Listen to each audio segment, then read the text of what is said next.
Sports on Tap is brought to you by the Joe Wright Group with Dobie Real Estate, Jason Stiltner at Flagstar Bank, Time Out with Steven Scott, presented by Baldman Entertainment. Good evening, ladies and gentlemen. I need all of you to stop what you're doing and listen. We are tonight's entertainment. We're here to fuck shit up. Sports the way it should be. Nothing sugar-coated, with loaded with all the information you wanted. From legends to prospects, nothing's off limits. Chris and Joe be taking on all topics with no stopping. They keep it rolling and going and ball hopping at a rate that's hard stopping. With news that's jaw dropping, they're getting it in. Sports Center competition, man, they in it to win. This ain't a fluke, from Carolina to Duke, from MSU to Michigan. You'll know if you listening, if you ain't, you missing it. All the excitement, they shock like a thundercloud and ride with lightning. Get it together, you know ain't nobody better. Bring heat than cold weather. You better put on a sweater, you better just let it go and all come and attack. Sit back, relax, let's tell them it's on tap. We'll do it live. Fuck it.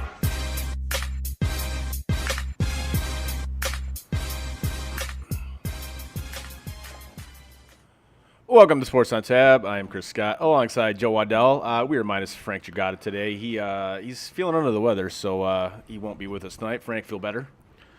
Feel better, buddy. I know you're probably listening, so you're going to chime in here at some point. I hope so, because And, we got some topics that I think you might want to get in on. So Yeah. and we got a couple for later that, if we can, anybody that's listening or watching, if you want to, our text is working, right? Our text is working. You can't call right now, but the text is up. The number's up on the Right. screen. 313-403-8448. You can text into that. You can message us on any of the social media platforms that you are watching on right now, and it will go to our live chat here where I can see it. Yeah, I would like to hear some of your guys' opinions on these couple topics that we have coming up later in the show. But That, and even if you just want to say, Hello, motherfucker. even if you want to say that, we're Just- just chime in. yes, absolutely. So that being said, we're gonna start off the show with this abysmal baseball team that is known as the Detroit Tigers right now. The Tigers, Good Lord.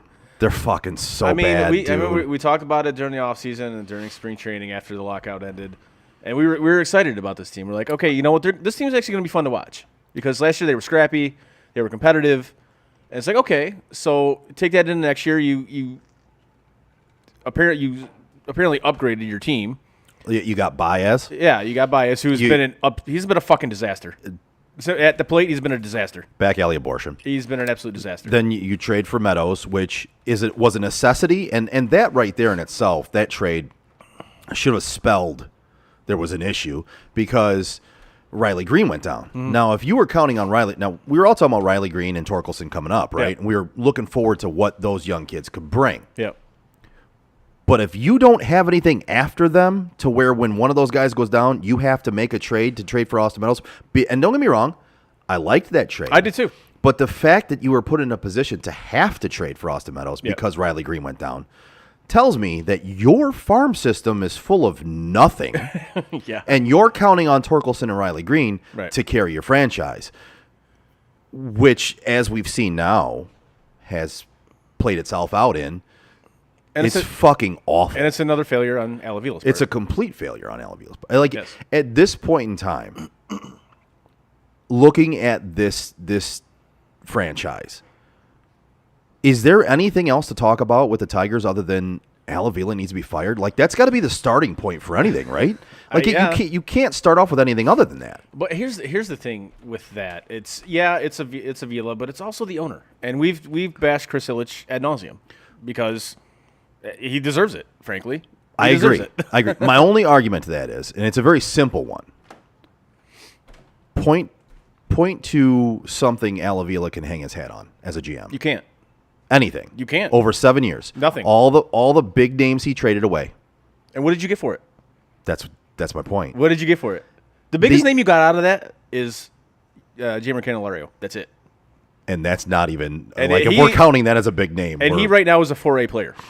So if you're looking at that track record, listen, the law of averages would say that if Yeah. you and I took over being a GM of a fucking baseball team, the law of averages would say out of all the moves Al Avila's made, if we made that amount of moves, we would win one of them.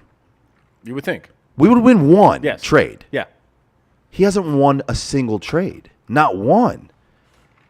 All the big pieces he traded away. And what has he gotten for the farm system, for, prospects? What has worked out? What has panned out? Nothing. And Absolutely nothing. like so far the guys you've drafted and like the big name Casey Mize, he's gone on. He just got put on the 60-day injured list. So Yes. his season's, I'm not gonna say it's over, but it's trending in that It's a direction. wash. And to be honest with you, you might disagree with me, but looking at Casey Mize, I'm sorry, he's not an ace. You drafted him to be an ace. Yeah. You drafted him number 1 overall. He's not an ace. But the ace you he's a 2 at most, probably a 3. Fair enough. But I think the guy you did draft, who is trending toward being an ace, is Tarek Skubal. I think he's Good. He's been damn good. He's been the one bright spot. Yeah. And he actually, I think we talked about this last year, that he looked like he was going to pan out to be the best pitcher out of all Right. those guys, Right. including Manning. And And that's another guy that's hurt. that's another guy that can't stay Jesus. healthy. But you look at it, and yeah, Skubal's like the one bright spot here. And he's the one guy that you can look at, and he's the only guy that you can look at, really. Now Torkelson has recently, like you started said, picking up. He last couple games. That needs to continue. Which I think need it to see will. a trend. I think it will. I got another guy that's starting to impress me a little bit more is Alex Vallejo. I think he's actually pitched pretty well also. Yeah. Which again, that's great. In recent time, he has. Right. I think we need to see more of a track record again. Of course. Because I mean, a lot of these guys have shown small flashes. Yeah. You need to extend that over a long period of time. But Skubal's been the one guy Yeah. that has done that. You look at it and you're like, okay, this guy's pretty much every outing he has a quality start. He's going 6 innings. He's going 7 innings. A lefty that he has the movement on those pitches, but he also throws mid to high 90s, and that's rare for lefty pitchers. It just is. So to see that again, hopefully, knock on wood, he can stay healthy, unlike these other guys, and can actually keep trending in the direction to where he becomes like, I'm not going to say Verlander or anything, but an ace, kind of like that. Yeah, a number one. Like the unquestioned leader of the staff. Right.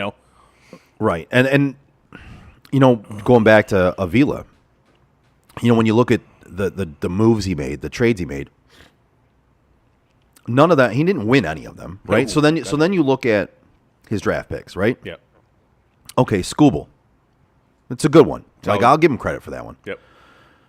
Riley Green, Don't know yet. Torkelson. I think it's going to eventually be a good one. Yes. Okay, but was there a choice there? I mean, he was He was number one. Right, I mean, it was that was- consensus number one. So was there do you really give him credit for that? don't. Even if he pans out, I mean, do you really? I don't. I don't. No. Yeah. No. So, okay, so he's gotten one draft pick out of all the trades and trading big name players, mind you. They had some big, These are like borderline Hall of Fame players right? that he traded. Exactly. So I mean, let's not undersell this. Right. He traded away some major players, Like Scherzer. I mean, they didn't trade him, but Verlander. Hall of Famer. Yeah. Castellanos, not a Hall of Famer. Not a Hall of Famer, Very, but he's gonna put up good very numbers. JD Martinez. I think when all said and done, he's going to have borderliners. He might even get in. He's traded, and that's just a few to name them. Right. Like he traded away some big name talent. Yep. And what he got back was a little bit of nothing. Yeah. Basically a bag of chips and a pop. And look at the draft picks. What, we can give him credit for one? One? That's a failure. But again, 7 years of a rebuild, and we talked about this before the show. yeah, What did the owner say? we're not in rebuild anymore. We're not rebuild anymore, right? We're not rebuilding anymore. Well, then so what the fuck are you? What? You're 13 games under 500. Yeah. You can't score runs to save your life. Oh, God. They're That's on bad. they're on pace for the worst run output in franchise history. And that's saying something considering that 2003 team. Yes. That was literally Lost 119 games? that might be the worst baseball team I've ever seen. Yeah, and we went and saw them a lot. We did. But that to be in the same conversation as that team for futility, that's not good. That's not good. And that's- to me, that's a fireable offense. I mean, there's a Yeah. lot of things this dude has done Yeah. that are fireable offenses.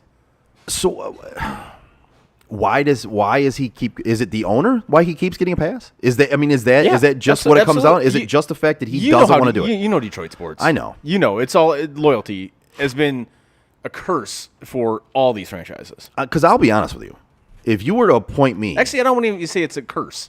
It's incompetence for all these franchises. yeah, I would agree ignorance. with that. Yeah, Detroit sports has loyalty to a fault. Oh, absolutely. Like with the Red Wings, Ken Holland, you held on too long. Yep. And then you set the franchise back at least a decade By trying to hold on to that playoff streak. by trying to hold on to a meaningless playoff streak. Meaningless. Joe Dumars did the same thing with the going to work guys. Yep. And he set that franchise back again another decade because he didn't want to trade him when they still had value. Mm-hmm. The Lions, I'm not even going to put them in any conversation because that's just an abject failure to begin with. And then you look at the Tigers, like right now. The Lions have a bright future. Okay, It's bright. that's right here. That's what I hear. I'll believe that when I see it. That's one like okay. You tell me till you're blue in the face, till you're Honolulu blue in the face, that the Lions have a bright future. And I don't care if you're the most ardent Lions fan or you're not a Lions fan at all. Like you're an expert and say they have a bright future. Great, that's fantastic. I just had to say it, man. Fair enough. I just had to. Right. We gotta every once in a while we gotta throw in a positive, right? I mean, so Yeah. I don't believe what I just said. I just had to throw it out there. It's fair. But I have to mean, speak for the common man. like I'm almost 40 years old. Joe, you're over 40. Like we've seen this movie for that amount of time, and again, if they do get good, awesome. I've seen the movie before, Yes, and it always ends the same. it does. It does, and I have no reason whatsoever to believe it's going to end any different this time. None. Nope. Until None. it actually happens. None. What they've shown me, I'm gonna keep the odds on that's going to happen again. Right. So But back to the Tigers. Yes. Because we digress from there, which is what we do on the show. It happens all the it fucking time. does, yes. But with this back alley abortion of a franchise at this point, Bad man. where you start and where you end to me are the exact same. It needs to begin and end with Al Avila. He needs to be gone. And if I were the owner, I would fire him tomorrow. But they won't. They won't. He won't. But how can you let this guy go through another draft? How can you let him go through because he doesn't care. another offseason? I just don't understand. Because and he you're doesn't right. care. You're right. I should understand. I just He don't. doesn't. He doesn't care. He does. And You're right. to say otherwise is like I don't understand how you could say otherwise. Oh, but he went out and got Javi Baez. Great. How's that worked out for you so far? Yeah. Everything working out all right? Because you could have went and got Trevor Story, and that would have been a significantly better. Because look at what that dude's doing right now. That dude's he's on fire right now. That dude's tearing up the league. Yep. You could have went and got Carlos Correa. You could have, and you didn't. And I know they may have offered him a contract. I don't know how much stock I put into that. I'm gonna roll my eyes at that one. Yeah, I don't know how much stock I put into that. And even if they did, I'll bet you anything it was a low ball offer. I'll be honest with you. I think the Javi Baez signing was it was them saying, "See, we're trying to do something." Exactly. That's all it was. We're trying to do something here, okay? we talked about it when it happened. We're spending money. Yeah. We're spending. Okay, you're spending it in the wrong spots. First of all, the wrong ways. Like that contract for Javi is beneficial only to him. Yeah. There's an out after 1 year. 2 years. 2 years. That was an out after 2 years. Yeah. And if he's playing well after 2 years, he's gone. Yeah. And you're going to have to repay him, and you're going to have to pay him a lot more.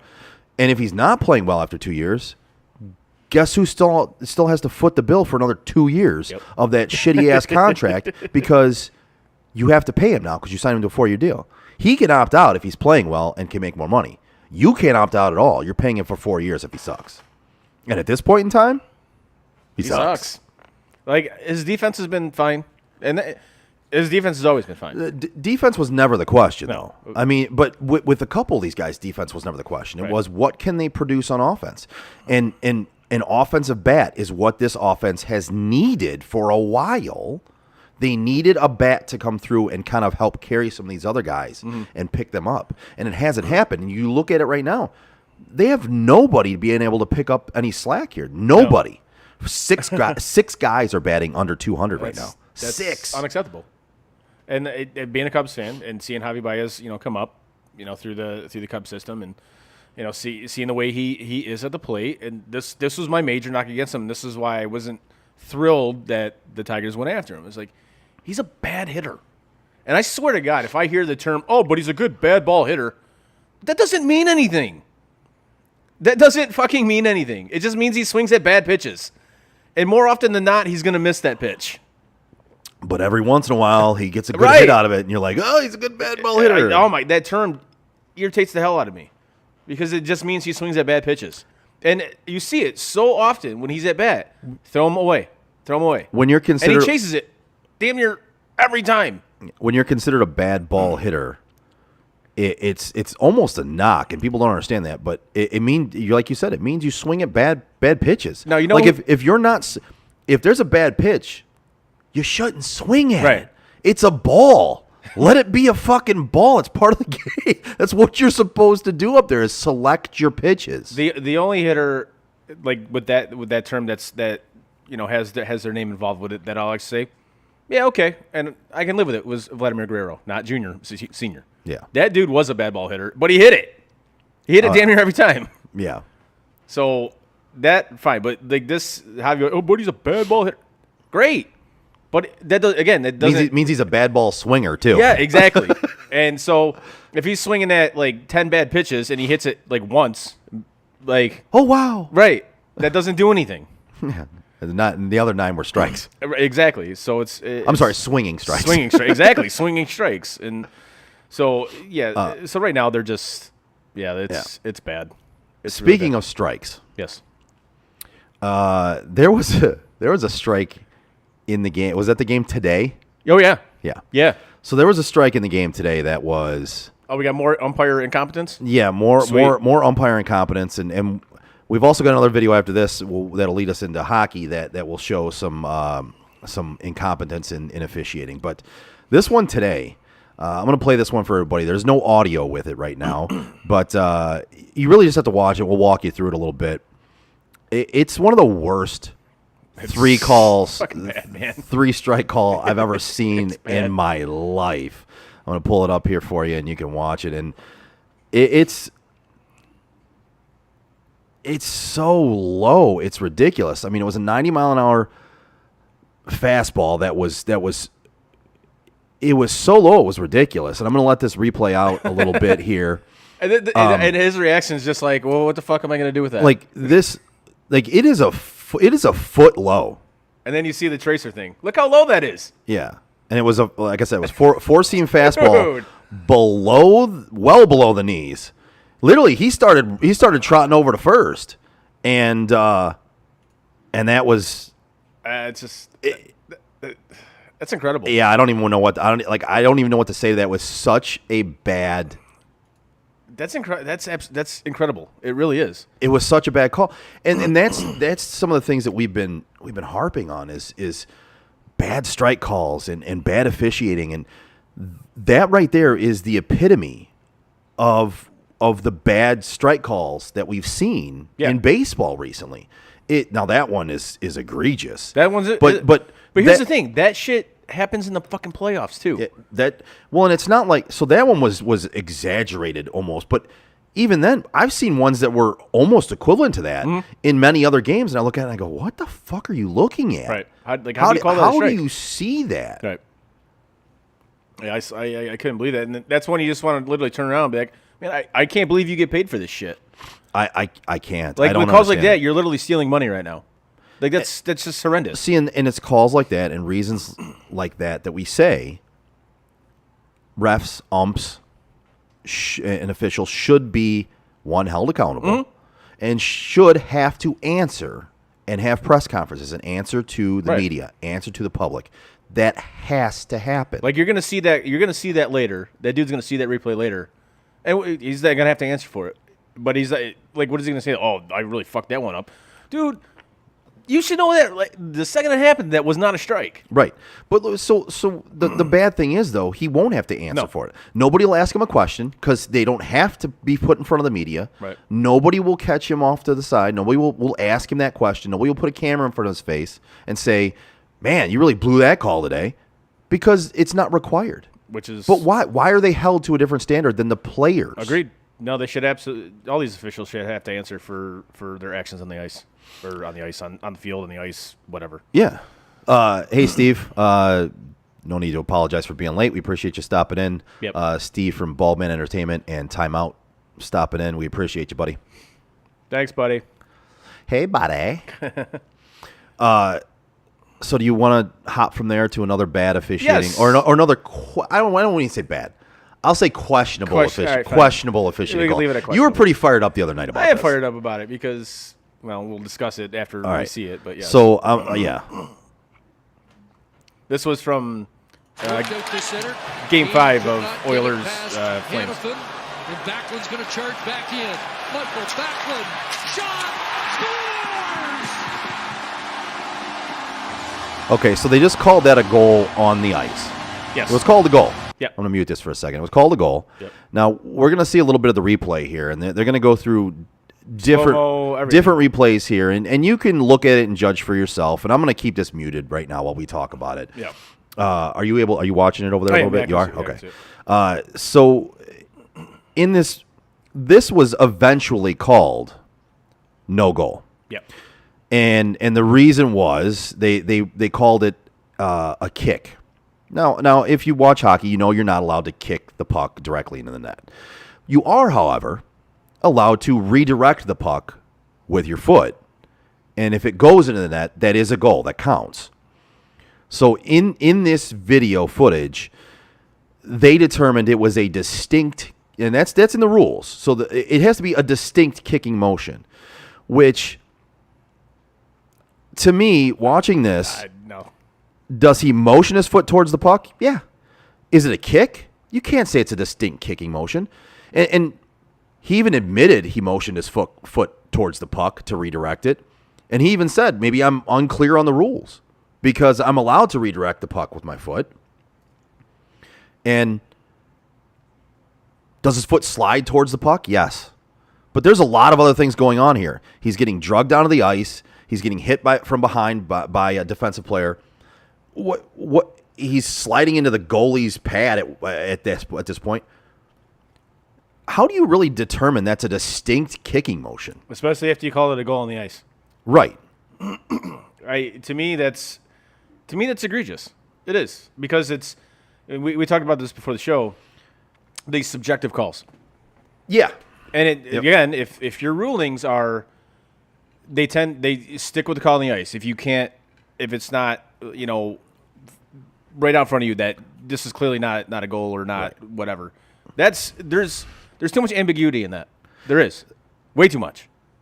You cannot literally sit there and say that was a distinct kicking motion. You can't. Right. So and Steve put out a great question here because you and I talked about this before the show. He said, "What's the difference between a kick and a redirect?" So, and that's where you have personal bias come in, I guess. Where with this, for me, watching that video, I think I saw more of an intentional redirect than you did. Okay. Right. So when we talked about it before the show, like you were pretty much saying he was trying to stop. His foot hit the puck. Now I saw that, and based off his words as well, watching, and I also saw that he distinctly did motion his foot towards the puck. But that's the whole question: is what do you consider a distinct kicking motion? So you could have a guy sitting in front of the net, right, and say he's standing right in front of the goalie. Guy shoots the puck from the blue line. It gets all the way through. You just turn your skate to redirect it. You move your foot a half inch to the right. Right. And it deflects off your skate and goes in. Right. Are they going to call that a distinct kicking motion? Well, that's my point. Right. That's right. That's well, and see my other point here too is, and I know there's been people I've said this about this, and there's been people that told me that's stupid. It doesn't matter. That puck was going in the net anyway. It was going in. Yes. Like, and somebody tried to make the argument with me that, well, you don't know. Anything could happen. You've seen weird bounces happen, and maybe the goalie would have gotten to it. I'm like, did you watch that? The goalie was out of the play. Did you watch that at all? None of that was going to happen. That puck was going in the net anyway. But I think to answer your question, Steve, I'm going to say that it leaves too much up to opinion in saying. So, what is a distinct kicking motion? It's like in football. What is holding? What is a catch? What is a catch? Yep.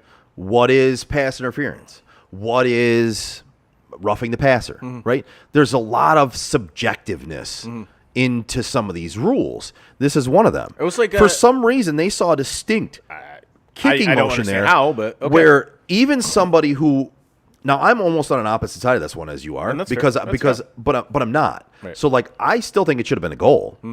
I think calling a no goal was insane. Yep. Do I think he distinctly put his foot and tried to redirect the puck? Yes, I do. Do I think it should have been called back for a kicking motion? No. No. And there lies the problem, because that's in the rule that it's distinct kicking motion, which that to me is not. Right. That's what it's like in '99 in the Stanley Cup Finals, Game 6, Brett Hull's goal that won the cup. Yep. Like the foot in the crease. Yep. Like that was a very subjective. Like that goal should not have counted. By the definition of the rule, that goal should not have counted, but it did. I agree. And this is the problem with rules like this. See, and the problem I have is also that, again, officiating officials are not held accountable.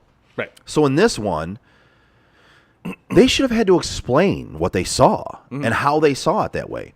Same as the one where Brett Hull's foot was in the crease. But how do you explain that you allow that goal? His foot was clearly in the crease. Yep.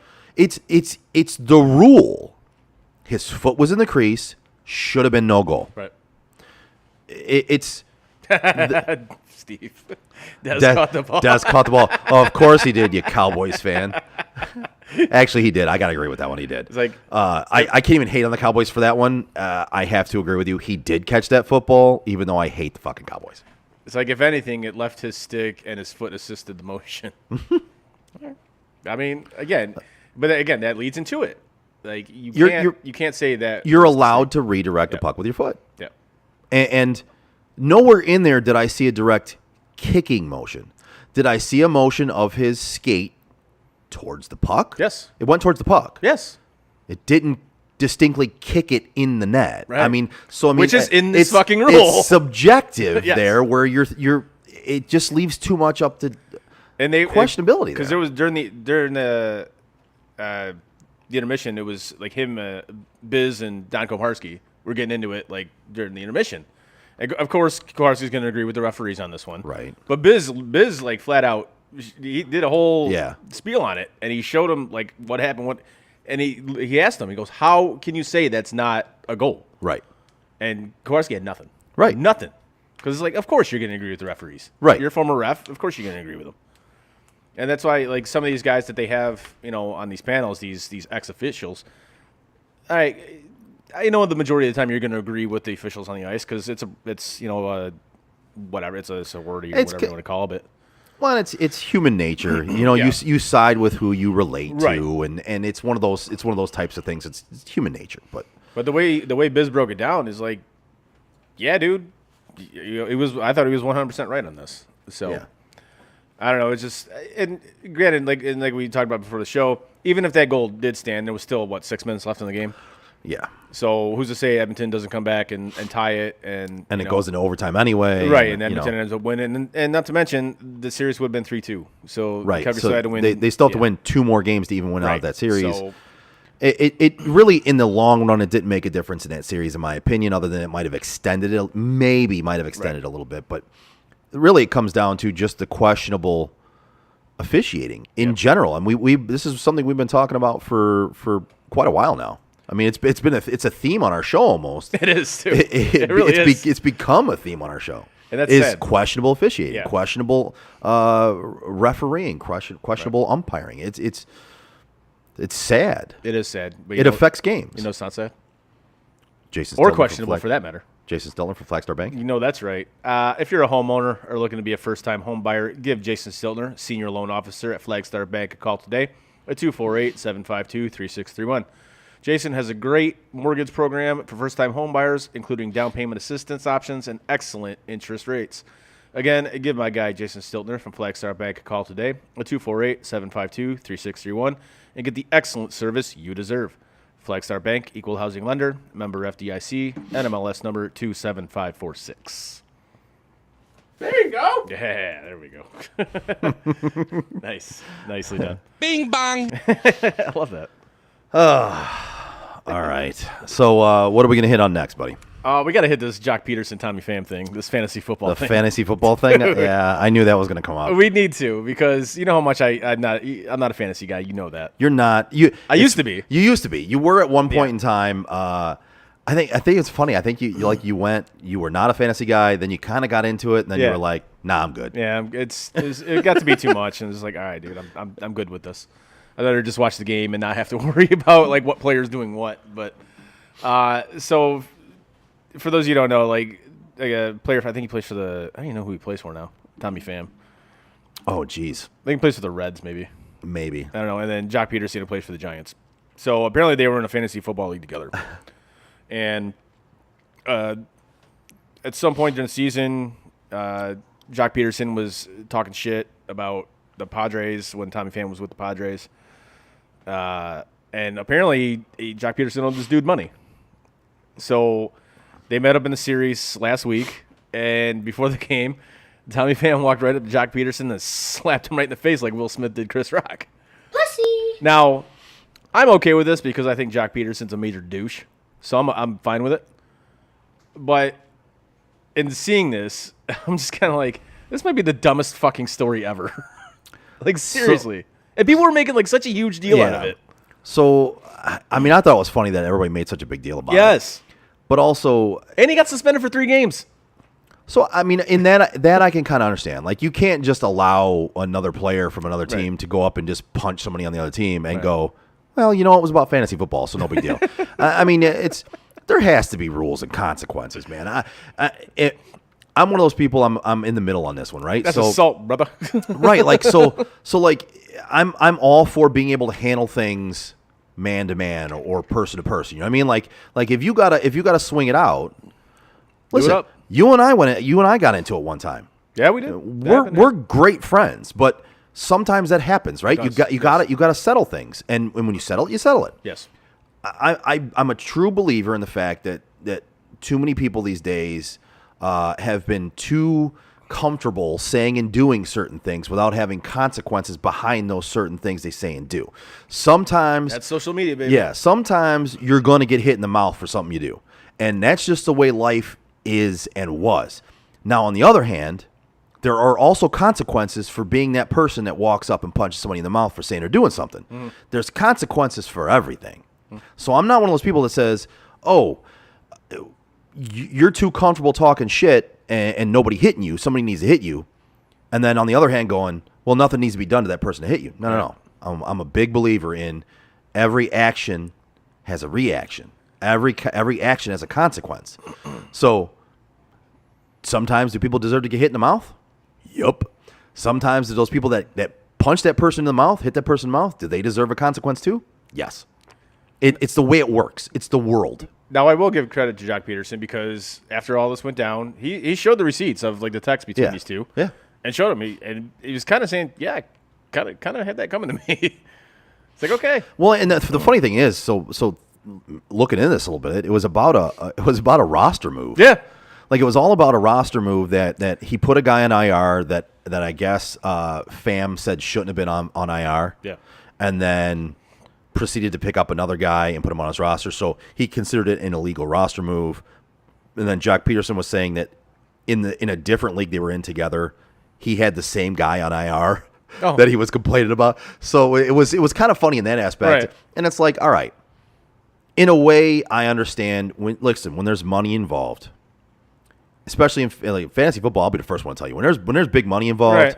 Which I'm sure it wasn't a. If you cheat me on a money in fantasy football, I'm probably gonna pop you in the mouth. Just throwing it out there.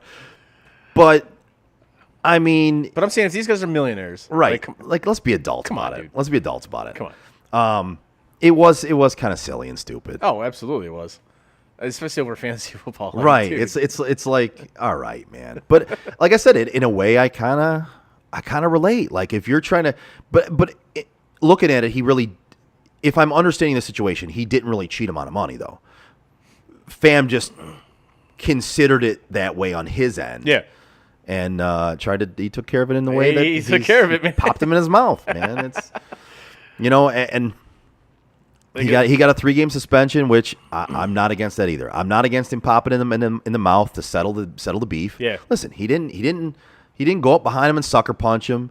He didn't take him and like hit him over the head with a baseball bat from behind. Yeah. Listen, they were standing face to face, and actually, I believe it was an open hand slap, wasn't it? I think so. He slapped him. Yeah.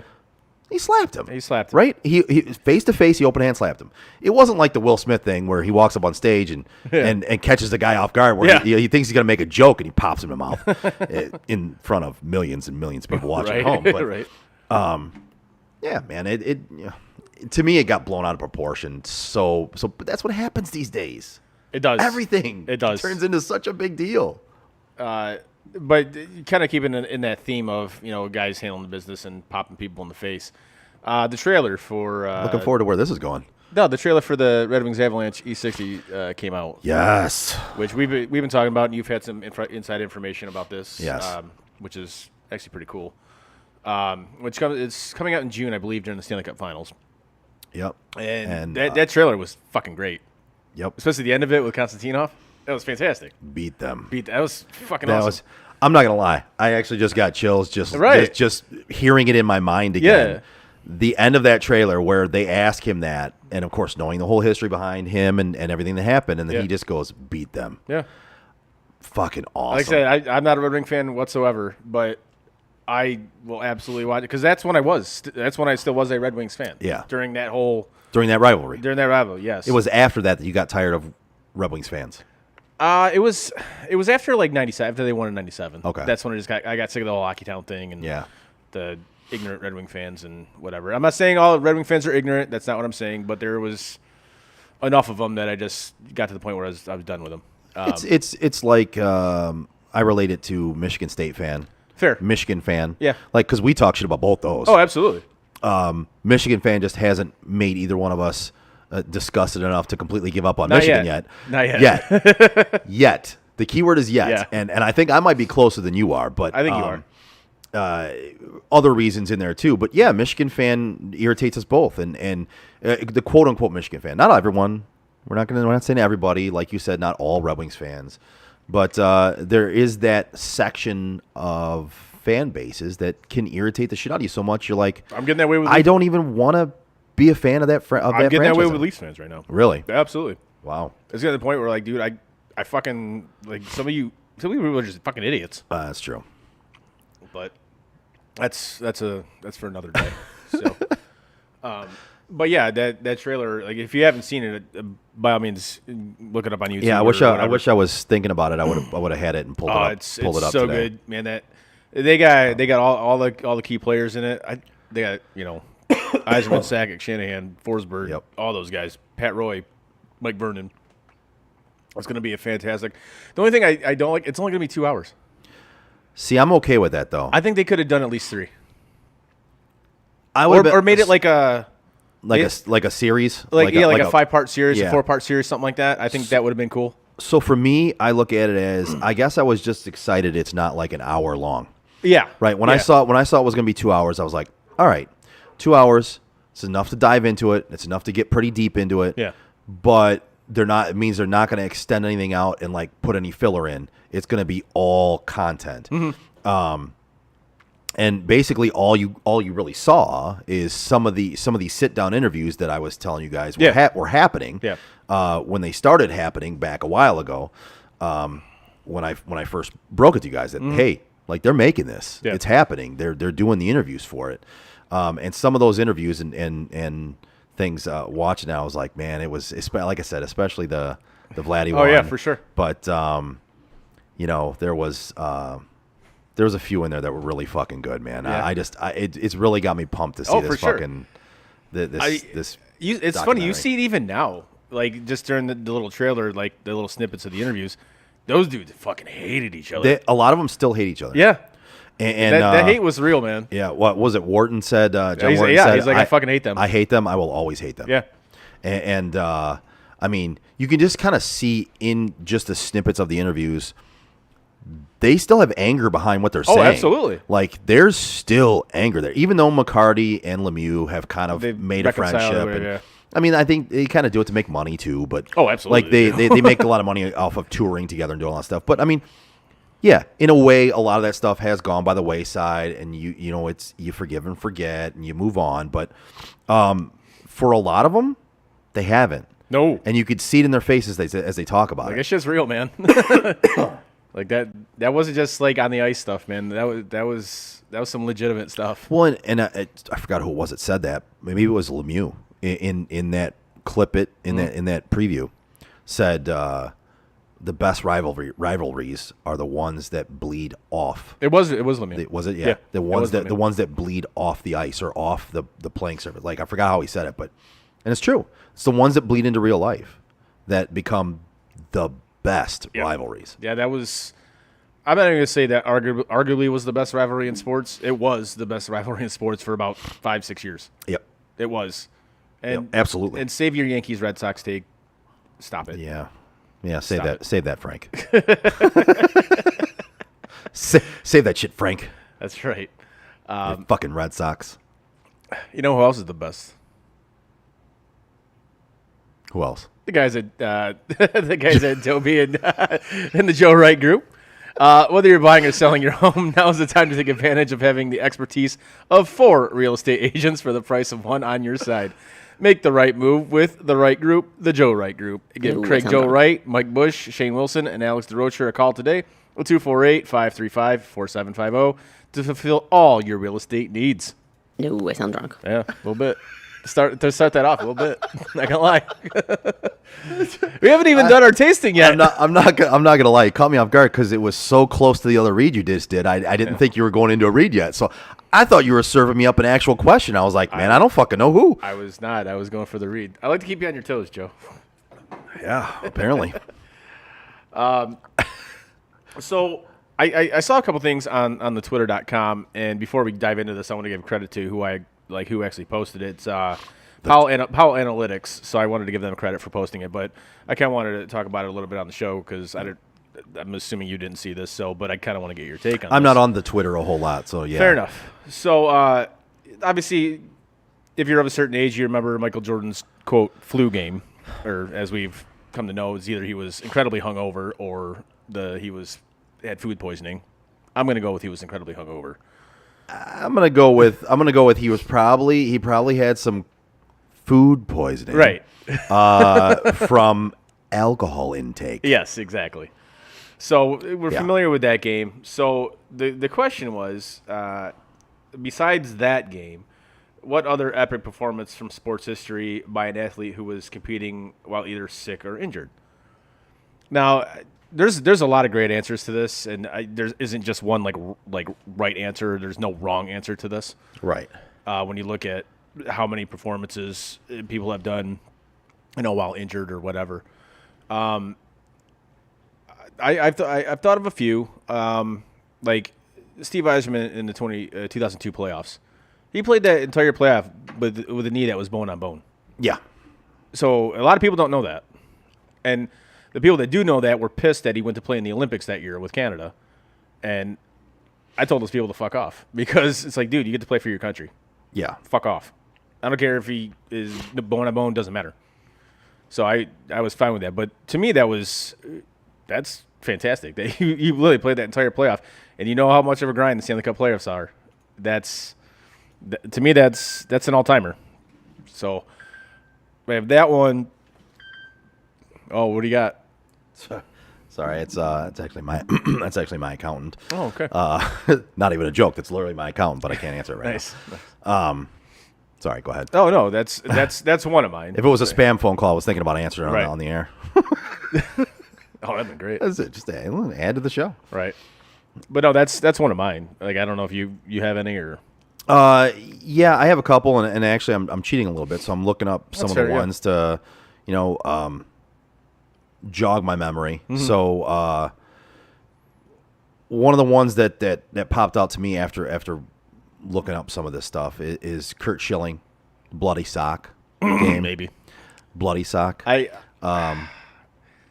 still have doubts about that. Yeah. I really do. And not just because I hate the Red Sox, Right. Not just because I hate Curt Schilling, but I have doubts about that. So there's 'Cause I've heard stuff from his teammates that it wasn't Yeah. real. there's Kirk Gibson. Yeah, that's that was the that World one, Series basically in '88 with two fucked up knees. That one stood out to me. Yeah, that's one that definitely popped out to me. Obviously, we spoke about it, the Michael Jordan flu game. Right. It was Donovan McNabb playing on a broken ankle. T.O. in the Super Bowl. T.O. in the Super Bowl. a There's broken leg. Yeah. There's Emmitt Smith playing with a dislocated shoulder. Right. Tiger Woods playing on a broken leg. Yep. And winning a major. One of the ones I forgot about, which was pretty significant at the time, if you think back to it, was Byron Leftwich. Oh, yeah, had to and get Marshall. carried down the Yeah, field. Marshall, yeah. Playing for Marshall. Brett Favre after the his dad scoring died? drive. Yeah, Brett Favre. I still remember watching that game. Yeah, oh, yeah, absolutely. I remember distinctly watching that game and seeing. I mean, that dude, his performance by halftime was it was great. what some players would aspire. Oh, for sure. In a full fucking game and be happy. It with was it was insane. It was a great performance. I think Serena won a major while pregnant. Okay. I'm almost positive she did. One of the She wanted- here's one. Kerry Strug lands a dismount with a broken ankle. I thought about for that Team one USA. too. Yeah. Yeah, that's another good one. I mean, there's so many that you can And go then through. Willis Reed. Of course, obviously, even though he didn't even play. Right. I'll throw that out there, but yeah, Willis Reed. It's up there. But yeah, that's some of the ones. Yeah, Tiger Woods wins the U.S. Open with a broken leg. That was what you threw that one out there. God, there's so many that like Terrell Davis during the Super Bowl playing through a migraine. Yep. And then anybody that's had a migraine, that's not what you want to be doing is playing. No, I haven't had many, but I've had a few, and they've actually come in recent years, and those things are debilitating, Yeah. man. Anybody that's had migraines, like chronic migraines, Mm-hmm. I completely feel for you because I've had some recently in recent years. Those are debilitating. Yep. They're insane. I mean, I'm trying to think of more without cheating, without looking on the Google. Yeah, see, I'm cheating a little bit here because I'm not gonna say you threw this on me, but this was a topic that I wasn't really prepared for, so I am kind of Right. like I'm cheating. That's fair. So Well, what else you got on there? that way, well, we went over all the ones that I had on that yeah? one. I'm looking up a couple other ones here and seeing. I still think what T.O. did in the Super Bowl was fucking outstanding on a broken leg. Well, here's one that somebody points out, and it's not necessarily specific, but Peyton Manning coming back after all his Yeah. neck surgeries, Yeah. Along with his spinal fusion, being able to come back and win a Super Bowl. I mean, shit, you can kind of link that to Tiger as well, like coming back after all the shit and winning the Masters a few years ago. Yeah. I mean, shit. That's actually really impressive. Yep. I mean, what some of these guys have done, it's like, damn, man. Okay. Shit, what Isaiah did in the finals in '88 Yeah. with basically a broken ankle. he lit it up, man. I mean, shit. Yeah. Let's see. I'm pulling this up here.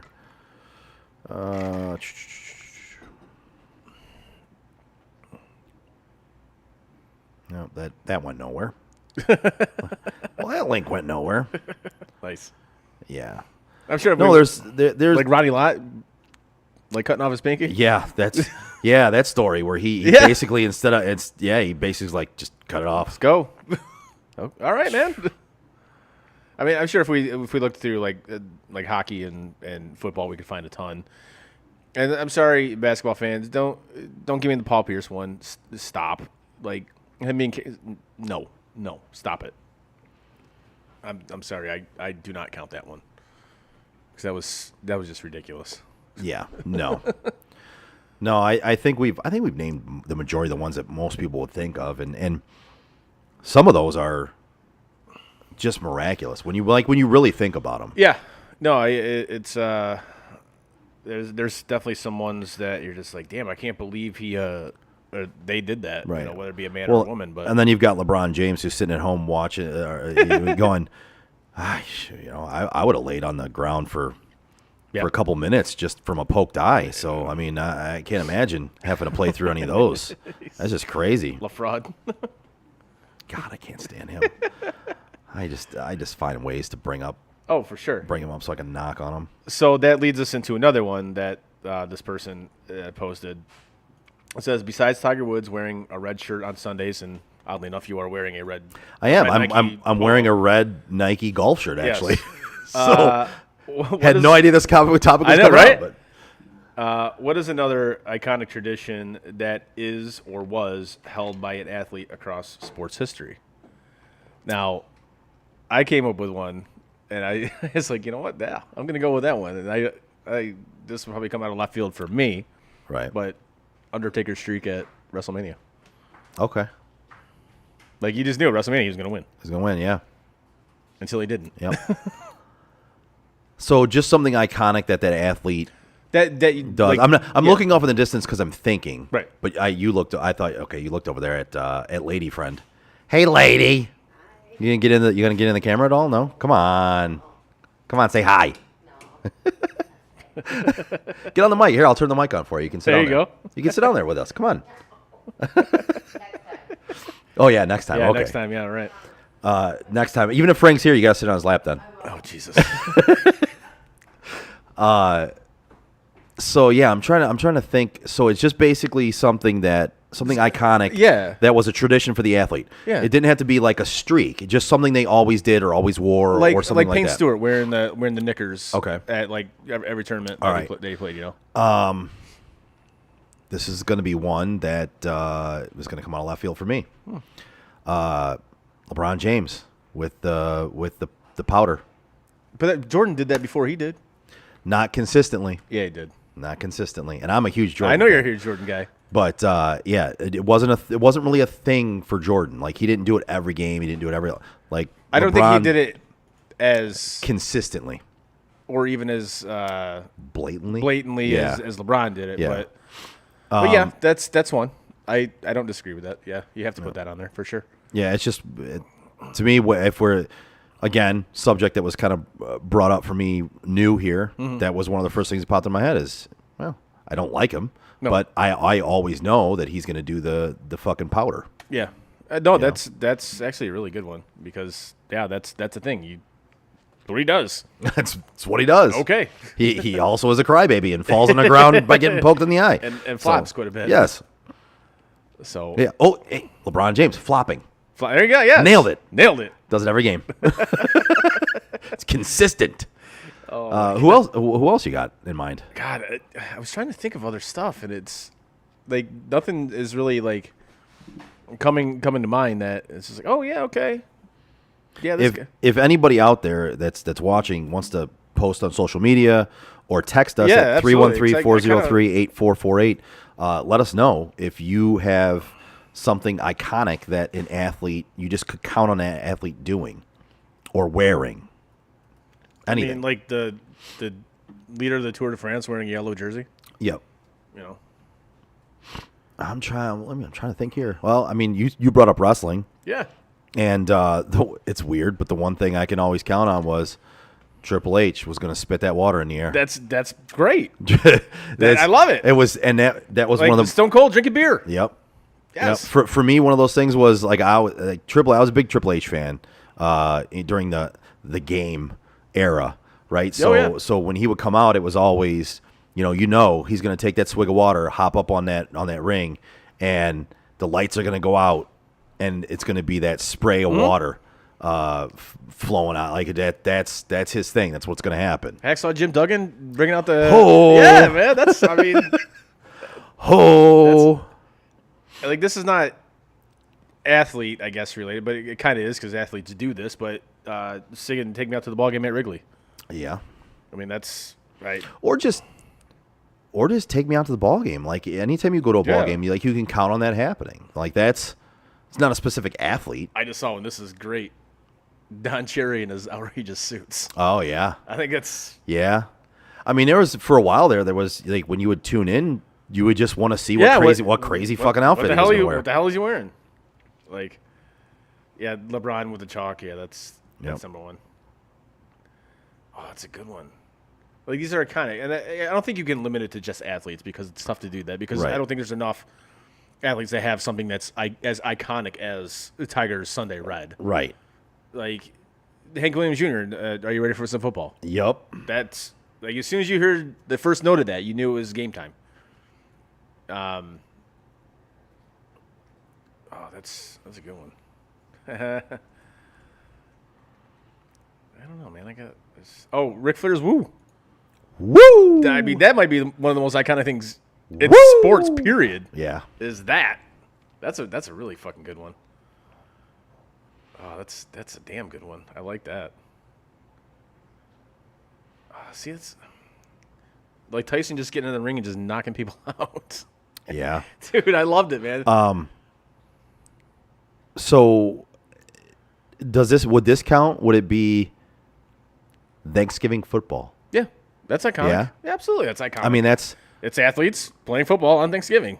yeah. I mean, Oh, but more to that point, yeah. the Madden turkey after the game. Oh yeah, yeah. They're turducken, Exactly. turducken. Yes, I like it.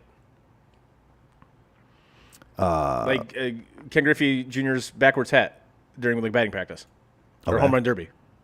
Yep. I think that's definitely one. I think. Oh, that's another one. And again, I don't think you can limit.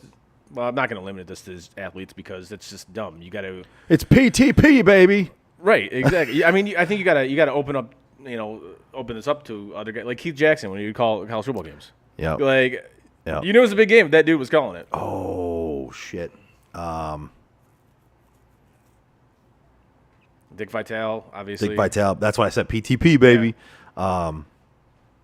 Thinking of football, I'm trying to think of his name. His name is escaping me right now. For what? NFL? Yeah, NFL. Are you thinking of Pat Summerall? Yes. Yes.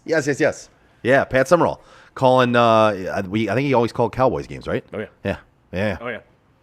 Like gentlemen, start your engines at not only NASCAR races, but, Yup. IndyCar races and shit like that. That's, Oh, here you go. Drinking the milk.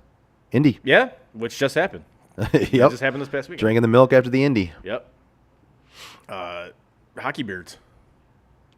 Yeah. Like during the The playoffs. playoff beards. Yep. Yeah, like yep. the longer it goes, the longer Yep. you've played. Yep. So I definitely think that's iconic, 100%. Absolute. The octopus at Red Wing Oh games, yeah. For absolutely. that's another thing. Well, here's one for a lot of things, really. I mean, for a lot of sports, but the victory cigar. Oh yeah. Like after any team wins, like you see everybody lighting up some victory cigars. That's that's just a thing. Like that's what happens. Oh, The absolutely. champagne For sure. and cigars. Champagne. The champagne. That's right. Like that soccer announcer who would just yell goal like for like 20 minutes after somebody Yeah. scored. Goal. Michael Buffer, let's get ready to rumble. Let's get ready to rumble. And then that was Idiot Brothers doing it. It's fucking stupid. Like his brother does it for like UFC and shit Yeah, like that. It's yeah. just like, all right, well, dude, we've actually got that in our we do. Yes. picks segment. Yeah. And it's like, all right, dude, get your own thing, man. Like, come on. Yeah, I'm trying to think here. I'm having trouble thinking of anything else. I'm not gonna lie, I am cheating a little bit. But Are you? Oh. yes. I'm Because just because there's so many that are like iconic. yeah, no, there are, and I'm trying to think of like Speaking of cigars, like Red Auerbach lighting up a cigar on the court, on the court, like Yeah. when the game was like over. yeah. Like Well, and that goes into the victory cigar it type does. of thing. Yeah. Yeah. So like Darko Sukacek was the human victory cigar. Yep. Well, here's a couple from the NFL, Yeah. which is my That's your domain, yes. That's my go-to. Yes. The Lambeau Leap. Okay. Yeah. Yeah. That's a good one. I mean, that's fucking iconic right there. Everyone knows about the Lambeau The Leap. handshake line at the end of a playoff series. Yes. I think Yep. I hate doing this one, but it is iconic. Dotting the I. Yep. Yep. In the, Ohio. the hockey handshake. Yeah. And like I said, I hate this one, but dotting the I in Ohio. Oh God, yeah. No, I didn't even think of that one, but you're right. Yep. Like the banner when Michigan comes out of the tunnel, the Go Blue banner. Yep. That's another one. Chief Osceola and the Flaming Spear at Florida State games, like right to the 50-yard line at midfield. Yep. Here's one that I like too, and actually this just happened a few weeks back, and I would love to be able to get some people together to go at one point in time. The Kentucky Derby. Oh, yeah. And just the pageantry behind it, and the crazy outfits you're going to see. And I've never been, and it's on my bucket list. I've always wanted to go there and just wear a crazy ass fucking suit and be with a bunch of people who are going to dress equally as crazy and just have equally as good a time and just have fucking fun at the pageantry of the Kentucky Derby. We were talking about this, I think it was that weekend, and talking about doing it. To do this, you have to plan it like 2-3 years in advance just to do it. Mm-hmm. And I'm like, yeah, let's fucking do that, because that's definitely a bucket list thing for me. I want to do that. I am absolutely. So I'm in there with you, and when you start planning this, or when you talk to somebody about planning this, I'm in. Oh, we're doing it because that's on my bucket list as well, and that's that. something that I have to get to do that. Yes, I will wear a crazy ass outfit and a fucking top hat. I'll dress like fucking Dumb and Dumber in the orange suit with the top hat and the fucking cane. Like, it don't matter to me. I'll go dressed crazy as shit just to have fun. I like it. Oh, here's one shining moment. Oh, yeah. Oh, yeah. I remember the one year they switched it from Luther to Jennifer Hudson, and people Yeah. just flipped the fuck out. I do remember that, and I didn't really think it was that big of a deal. And then I was pissed. Then afterwards, I thought about it. I'm like, no, it kind of is. Like, at the time, I was like, guys, chill. It's the same fucking song. But No, it's but not. It's not. It's not the same fucking song. No. It's Sports Illustrated swimsuit issue. Yeah. It's iconic. Simple as that. Well, I did you say this one yet? For hat tricks. Oh, throwing the hats on the ice? Yeah. I did not say that one, Yep. but that is, Yeah. again, that's another iconic thing. Yep. Dude, Monument Park at Yankee Stadium. Yeah. I mean, that's a thing. Yep. That's a thing. And just, like you said, just the Kentucky Derby itself is... Yeah, the Kentucky Derby itself is just awesome. But every time I think of the Kentucky Derby, I think of the pageantry behind it. Absolutely, You think of all the famous people there. The Rose Bowl. Yeah. The Masters. Yeah. So many things, man. But I So dig it. here's one for me that it's sports, but it's a lot of people can relate to this, but it's not like everyone gets to do it on the same day, right? But it's fantasy football draft day. You know what I mean? Like, I get it. That there's pageantry behind There it. is. I get it. There's anticipation. There's a lot of people have traditions behind it. You know, Like we watch Any Given Sunday. Yeah. Yeah, during the draft. Yeah. Well, and there's a lot of leagues where, the loser has a trophy, the winner has a trophy, the loser has to do something. Like, there's a lot of pageantry behind and tradition behind those draft days. Right. And for me, the drafts are almost the best part of the fantasy leagues. They're real fun. Actually, I think this honestly to me should be number one. It's the cadets marching into the Army Navy game. Yeah. It's pretty iconic. That's fucking iconic. That should be number one for me. But that is very iconic. You want to talk about the best rivalry in sports? That one, Army Navy. That is the best rivalry in sports. But and obviously there's others we can talk about at some point in time. But that's just some of the stuff that we were looking at and kind of that we think are iconic. And I'm sure there's many more out there that people also find iconic. So well, and here's one that has to do with sports too, and I just happened to think of it because I was pulling up some shit that I had on my phone for the show. Super Bowl commercials. Yeah.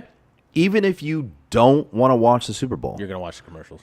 You're gonna tune in for the commercials. Yep. Like, you're at a Super Bowl party. Yeah. You don't care about the game. Plenty of people at Super Bowl parties don't care about the game. No, they don't. They want to see the commercials though. Yes, they do. Shit. The black hole for the Raiders. Yeah. It's pretty fucking iconic. Absolutely. Absolutely. So, like I said, that's just kind of the ones that Stephen A. Smith saying stupid shit. That's Skip Bayless saying stupid shit. Yeah, that's Max Kellerman saying stupid shit. See, Kellerman has recently started to irritate me more and more. He wasn't as bad to me as Nick Stephen Wright saying Stephen A. stupid shit. Nick Wright. Oh my God. So speaking of saying stupid shit, so I want to give you this quote by Michael Pittman Jr. Okay. Who plays for Indianapolis, and they just traded for Matt Ryan, right? Right. Okay, so I want to give you this quote by Michael Pittman Jr. This is a direct quote. Matt can put it wherever he wants. I heard something about this. I did. Now, dude, you gotta be more mindful of the things you say. You gotta be more mindful of your quotes Yeah, that you because put out there. that will definitely be because taken- just saying your quarterback can put it wherever he wants Yeah. is leaving a little too much It for is. people to make memes of you. Right. You know what I mean? Like it's just be a little more mindful of what you Right. say. Oh, there's another one that I thought of going back to the iconic things, like the ivy at Wrigley on the walls. Yes. The Green Monster. The Green Monster. Yeah. Was it was it Baltimore with the Oh, the warehouse behind warehouse Right field. behind it? Yep. Yeah. Those. Yeah. I remember like way back when I was a kid, like those that's what drew me to baseball. Mm-hmm. It was so weird, but I mean I love the game of baseball, but that's what drew me to baseball was the uniqueness Yeah. of all the ballparks. Oh, absolutely. And how they were all different dimensions, different aspects of them. Like you hit a homer out to the like the warehouse, or you hit a homer over the Wrigley Field, the vines. I mean, it was just the Green Monster, where weird bounces off there. It was just the uniqueness of every ballpark. Boston. Their weird ass fucking field they have out there Fenway, is just. I mean, it's just that's kind of what drew me into baseball as a kid. Is when they started putting the actual unique ballparks into video games. Oh, that was great. Was so awesome. World Series of Baseball. Yeah, when it was World Series of Baseball came out. It was so great. Yeah. Like that was the shit. Right. When you could play a video game and have all the unique ballparks to play in, it was so awesome. Like Kansas City Stadium with the fountains. Yes, in, with in the the fountains. outfield. Yep. Yeah, and You could hit it. You could hit the home runs into the Yeah, fountains. and it would it would little water would splash. pop up. Yep. Like, yep. I think that was that's awesome. just cool, man. Yeah, that's another one. The fountains Yeah, at Kansas City, yep. Kauffman Stadium, which, and then that just leads into a whole other conversation of just like certain stadiums. They just have there's something to them, like we said, the Rose Bowl, Yep. like the Cotton Bowl when OU and Texas play, Yep. like that's iconic. That's very much. That's very iconic. You go to, and I'm gonna say it, Michigan Stadium, Yep. Notre Dame Stadium. Yep. Those are iconic places. Touchdown to play. Jesus. I mean, Exactly. that's there's certain things about certain stadiums, certain arenas, Yes. certain ballparks that are synonymous. Like people know them. Right. You know what I mean? Whether you're the biggest fan of that sport, that team, or you're just a casual fan, or you're just a casual person. Right. You know these certain major things about these ballparks, about these arenas, about these stadiums that are iconic. Right. Like we talked about Wrigley, we talked about Fenway, like Dodger Stadium. Yep. That's another bucket list. I want to get to Dodger Stadium. I'd love to just because of where it's at. Exactly. Well, fair, but that's another stadium like I want to get to. Right. Well, see, this is where baseball. I didn't want to say has always done right by this, but I think they've tried to. Is they tried to keep some of these older ballparks, like going. But you see in every basketball and hockey, whatever, they just the old barns, they just fucking get rid of, like Boston Garden. This is one thing that was iconic about, or a couple things that were iconic about Boston Garden, is that when they played basketball there, that parquet floor was garbage, but the Celtics knew how to play on it. Right. And when they played hockey there, the rink was actually too small. Right. It wasn't regulation size, and so the Bruins knew how to play on it. Right. But a lot of other teams didn't, unless you were the 80s, 90s Oilers, who just could play on anything. Right. Well, see, I think where baseball got it right, and even some of the newer ones, you may not necessarily like some of the newer ballparks in baseball, but they all bring something unique, though. They do. And that's the cool thing about baseball stadiums, in my opinion, is that they always bring something pretty unique. Well, not always. Most of the time, they try and bring whoever they in their design. Yeah. They design something unique about them. Right. To where it's not just like a lot of times when you watch a football game, you're watching a football game. Either it's an outdoor arena or an outdoor stadium or an indoor stadium. But you're just watching a football game. There's nothing really unique about it. No, there isn't. In most aspects to it. Yeah. Very rarely do you get that where you can tell the state. As soon as you look at it, you can tell where they're playing. In baseball, it's pretty fucking unique. Yeah. And as soon as you see a vision of it, you're like, yeah, okay. I got it. Yeah, I know where they're at. Like, you don't even have to see the uniforms. You don't have to see who's playing. You know exactly where they're You at. know exactly where they're at. Like the Pirates Stadium, PNC Park. You look at, like, as soon as I see those bridges behind, you know exactly where they're at. And I've been in that stadium twice. It's fucking beautiful. Yeah, It's a I've great never stadium. been, but I've heard the same thing from a lot of people. Great stadium. Like, that's another one I want to get to, is where the Giants play. Yeah. Like McCovey Cove, Yup. like right behind right field. Yep, that's another one. Is Yeah. you just know, like, that was back in the day. That was watching Bonds hit homers exactly into the water and watching them fucking kayak to try and get them. See, I remember when Skydome first opened. I think it was like 89, 90, I believe, or 90, 91, when the Blue Jay Stadium. Yep. And I thought it was the coolest thing ever because it had a dome that could open. I'm Yep. like, that's really fucking cool. Been there. Been there twice. It was awesome. It was. Actually, I think I've been there more than twice. But one of the best views of it was I was in the CN Tower during a game. Oh, nice. And just looking down there, watching it was open, watching the game from up above there, just kind of.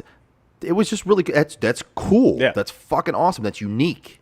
See, that's another thing that's unique about that place because it's such a different atmosphere when the roof is open and when it's closed. Because the first game we went to, it was closed, and the second game we went to, it was open. Yeah. And it was so much better with it open. I'm like, okay, I can dig this. With the closed, it was kind of like, Yeah. it was like a midsummer game. It's generic. Right, yeah, there was nothing like Yeah. special so about it. with it closed, it was generic. Yeah. With it open, it was special. Yeah, it was cool. Yeah. Like when I went to the stadium in Arizona where the Diamondbacks play. That was a cool stadium because it's a dome, and yes, it's retractable. So they had the roof closed, but it still felt like you were outside because Right. the sides are like open. Right. I'm like, all right, that's cool. I dig that. And the stadium is like square, Okay. but obviously it's shaped like inside is like a ballpark. It's Right. But again, that's unique. That's Right. cool. I dig that.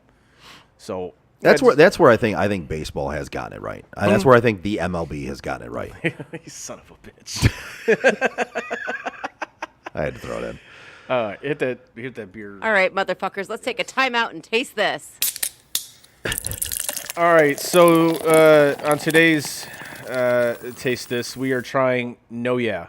Now, if you're No Yeah. exactly, so if you're Yeah. a Midwestern person, honestly, you probably say this quite a bit, and you don't even realize you're saying it.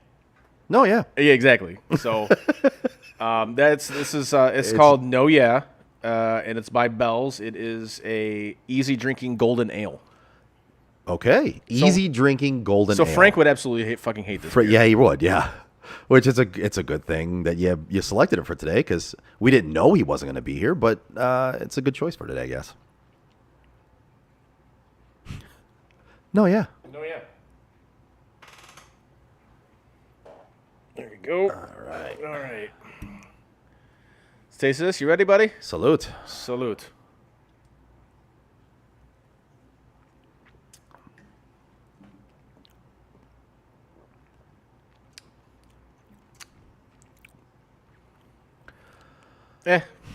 No, yeah. Exactly. So let me start off with saying we just got done talking about unique things. That was not. That was unique. the opposite of unique. yes. That So it's very generic. very generic. It's good. Yeah. I mean, it's a beer. It's good. If you like beer, you'll like this. Yes. But nothing stands out about it. Nothing. So in doing these taste this segments, right? We're looking for unique things and things that will stand out and This is just not trying that. just trying different things and this is not it. I mean, this is a little disappointing on that level. It's good. I would drink this. Yes. It's a good beer. Yep. Doesn't stand out. It does not. No. This is if you're at like a barbecue or like a tailgate or something like that, and you want something that's not heavy and that tastes good. By all means, and you want to seem fancy, Right. Because it's from Bell's. It's You not want- like Bud Light. Do you or- want to seem fancy? Right. It's not like from like it's not Bud Light or Miller Lite or Right, Coors Light or yeah. whatever. Yeah, go with this because it'll get you through. Yeah, I guess it's kind of the like the Bud Miller version Yeah. of Bell's, I guess, is what I would relate it to. It kind of tastes like Bell's version of a regular Pilsner. Right. And it's only it's 4.5%. It's not bad. Yeah. Like this will get you through. So I mean, for me, That is remarkably fucking yummy. It is. It's good. Yeah. It's just not. It's not unique or anything. It's like not that. unique. It doesn't stand out or anything. It's good. I would drink that. I absolutely would drink that. 100% Yeah, would drink that. I absolutely. So, I absolutely. on drinkability, I give it like a 4. Yeah, I'm even going to go higher than that, 4 or 5, Okay. because it is good. But uniqueness, like 1. Yeah, I'm with you there. So I do on drinkability. I do 4 or 5. So I say somewhere around the 3 range. Yeah, For me, 4.5 on drinkability and 1 on uniqueness. But again, like you said, if you're wanting the generic Pilsner, Bud Light, Yeah. Bud, Miller Lite, but you want to seem fancy, yeah. that's what you go with. You want to seem fancy? If you want to seem like you're better than everybody. This is like a great poupon of beer. This is I'm drinking a Bell's. Leave me alone. The Great Pelpin. I'm wearing an ascot and drinking a Bell's. Like okay? if you want to have a beer, if you want to drink a beer with like your pinky out, Yeah. and seem Yeah, fancy, like and seem fancy, This yeah. might be the beer for you. Listen here, Yeah, I'm, right. I'm wearing an ascot. I'm drinking a Bell's Pilsner Ale. Okay. You want a Bud Light? No, I want the Bills. I want the Bells, Yeah. okay? They may taste the same, but they're not the same. Oh shit, that's funny. Yeah, it was good. So that was All right, motherfuckers, let's take a timeout and taste this. brought to you by Timeout with Steven Scott, presented by Bald Man Entertainment. Thanks, guys. So yeah, all right. That was good but generic. Yes, yes. Anything else we got on deck for today? No, Anything else we have on tap for the day? No, I think we covered everything we wanted to get to today. Yeah. I think so. Oh too. no, one more thing. We didn't even talk about the conference finals in the Stanley Cup. Oh, we playoffs. didn't. Yeah. Okay, let's did wanna get into that really let's get quick. into it. So the conference finals, you got Edmonton and Colorado, and then we got Tampa Bay and New York Rangers, who won Game 7 last night against Carolina. Yep. And Edmonton and Colorado they just started the first period. By the way. So I'm looking at this. I'm looking at these series now. If you're gonna watch this, if you want to see a lot of goals, watch Edmonton and Colorado. Right.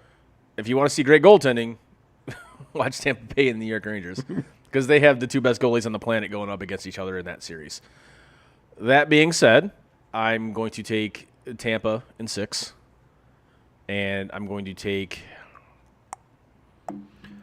Colorado in 7. I'm gonna take Tampa in 6 as well. Okay. I'm gonna take Colorado in 5. Ooh, wow! Look at you, buddy. I just think, like, if you look at their team overall, they're not missing on anything right now. I mean, they're one of the better teams, top to bottom. I think that, Like, if you look at overall, right. No. The only reason why I'm saying 7. yeah, Is Connor McDavid. That dude, the playoff that dude is having. yeah. No, he is. We really haven't even seen that. Yep. No, I agree.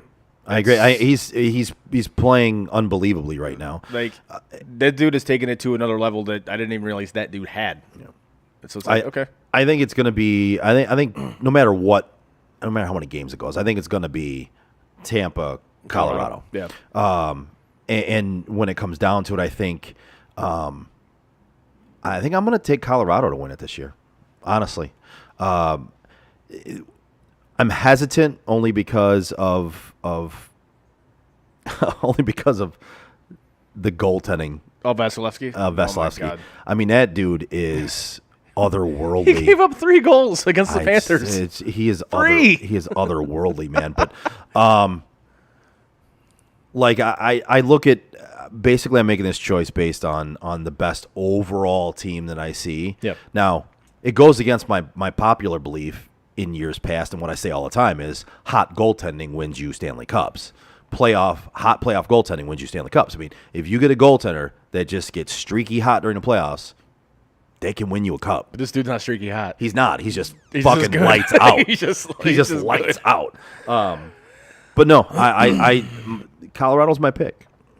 I've picked Colorado to win it the past 2 years, and they've let me down. So they're like when I pick Kansas in the NCAA tournament to win. They screw me every year. Yeah. So I'm not doing it again. I'm taking Tampa to win the whole thing, and I think that series will go 7 as well. Okay. And simply because of goaltending. And not to mention, Tampa, obviously, they're back-to-back Stanley Cup champions, so obviously they're good. So and they have the best goaltender in the world, and they have the best defenseman in the world on their team. Yeah. And they have secondary scoring, and they're just an overall good team. And I think they're just a slight amount better than Colorado. So far, the playoffs this year have been, for me, it's been a mixture of greatness and there's been like there's been depends on what game you watch and what night it is and what I mean it's for me in years past playoff hockey's been like I just fucking love playoff hockey and I still do, but it's been so weird is like it's for me watching it, it's been man I fucking can't get enough of this or oh this sucks I'm turning this off. See that was the thing. You had the Battle of Florida, which I was like all right sweet, and that series turned out to be shit. And then you had the Battle of Alberta, and besides Game 1, it was shit. Yep. It was shit. Like, Edmonton steamrolled Calgary. Yep. Steamrolled them. And I found that incredibly surprising, given how Calgary had played this entire season, especially how their goaltender had played this entire season, and then he completely shit the bed against Edmonton. Yeah, they basically got made to look like frauds. It was bad. Yeah. They got exposed big time. drastically. And again, that's weird given who their head coach is. And Daryl Sutter. I thought that dude, he would have his team ready to go. Battle of Alberta, let's do this. And there was some sort they got waxed. There was some sort of breakdown there because they got mollywopped. They did 100%. So, but I think these two series, I think we'll bring it back. I think they're both going to be really good series. And again, it depends on what you're looking for. If you're looking for a lot of goals, I think Colorado Edmonton is going to give you a lot of goals. It's going to be a lot of speed. I agree. And the Rangers and Tampa, if you're looking for great goaltending, you should be able to find great goaltending in that series. Yeah, on both sides. Yeah. Both sides, yeah. So, I mean, more so on Tampa, but, I mean, both those goalies have been playing It's kind of funny. You look at pretty great. Like Vasilevsky, in my opinion, is the best goalie in the world.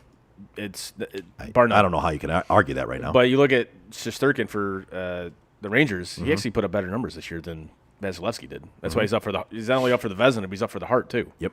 So, I mean, you prove yourself, kid. Simple as that. Well, and he's one of those. He's been one of those hot names for a couple years now, where it was like, all right, is he gonna be the guy? And is he gonna be the guy? He started taking that step last year. Yeah, and you saw it, and like you saw flashes of it, and he was still splitting time because you only saw flashes, and then he'd have a couple of duds, right? And then you'd see him flash again, and then he'd have a dud, and he wasn't consistent. All of a sudden this year, that kid has put it all together. Yeah. And he's what people have been expecting for a few years now. Right. No, I said I'm looking forward to both series, and honestly, I think they'll be really good. So, hopefully, I'm right in that assessment, and hopefully the refs don't screw it up like they tend to do. So, just let the boys play, man. I agree with that, and I agree with that in any sport at this point, man. Like let's try to swallow some of the whistles and just let them handle it on the field, on the ice. I just don't want to see power play hockey for the entire series. I don't want to see it because that's not hockey. It's not. I mean, it's part of hockey, and you're gonna see it. But I think limit it. Right, especially at this stage of the game, in the conference finals. Let them go out there. Let them play. Yep. Egregious calls, yes. Anything short of egregious, let's let it go. Yep. No. Just let them play. 100% agree on that. So, yeah. All right. Anything else? No. That's no. It. All right. So, give us a like, a share, and a follow on our social media like Facebook, Twitter, Instagram, Twitch, and YouTube. You can find all of our podcasts on your favorite or least favorite podcast provider, as Frank wanted to point out last week, as I always say, your favorite podcast provider. Or least favorite. Look us up on SOTDET.com. You can find some blogs on there. You can find stuff. You can find our merchandise on there, buy some stuff. Again, that's SOTDET.com for anything that you want to look up for sports on Tap Detroit. On behalf of Chris and Frank from home, we are Sports on Tap Detroit. See you next Tuesday.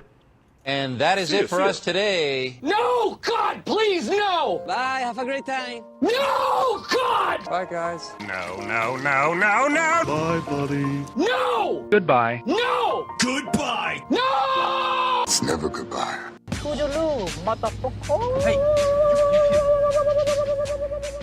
You know, we've been through our ups and been through our downs. And you were meant to be here tonight. You guys will always be in my heart. Great moments are born from great opportunity. I think the most important part is that we all stay together throughout. Don't give up. Don't ever give up. Live. Fight like hell. The best thing I have ever done, the best thing I will ever do, is be a dad. God, I love you guys. Mamba out.